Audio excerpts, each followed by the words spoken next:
My Immortal Session Recap TLDR, Session 0.3, Bleed. The DM is Foe, and the characters are Gale, Grania, Klaus, Prudence, Sylvia, and Tomer. The party finds themselves personally invited to City Hall, located in Magnolia City, in order to meet with the country's governor himself, Borin Namfodel Elrig Branchfoot, as he has a job that they have been carefully selected for. The job is to escort the ambassador from Northern Carthatus, Lana, and her assistant, Minwi, to Astral Reach in Darbeck, so that she may talk with the Council and Eliodoro to make sure the Lightning Rail reaches their kingdom in hopes of modernizing it. During their travels, the party begins to suspect Lana of being a vampire after noticing several strange instances with her and Minwi. However, they decide it best to let Lana live and to instead figure out if Minwi is willing and working for her and in being used as a food source. Tomer divine senses both women and does not detect either of them as undead. Later on, Tomer attempts to discuss this with Minwi.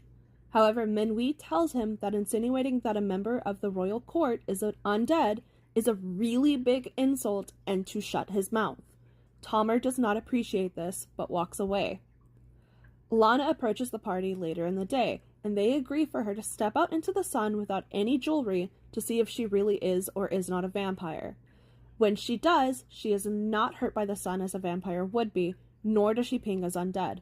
The party is still not dissuaded from their suspicions. Later that night, during their watch, Prudence peeks through the keyhole into Lana's room and discovers that Lana is indeed a vampire. They and Gale share their findings with the party.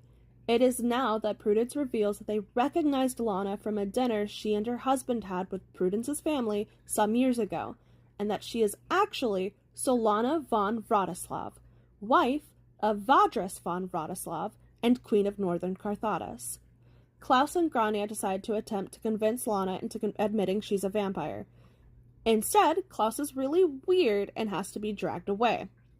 The following day, before they can attempt talking to the two women again, the ship is attacked by a giant tentacled shark creature, which smashes several holes into the structure of the ship. During this fight, Prudence goes to check on the women and finds that Lana has taken substantial damage from the sun and has gone into a blood frenzy, leading to her draining Minwi and then attacking Prudence. The party does not find out until the sharktopus creature is defeated. When they do, however, they all work together to restrain Lana rather than kill her and wait for the blood frenzy to phase. Minwi is discovered to still be alive. Once they reach their destination, Lana thanks the party.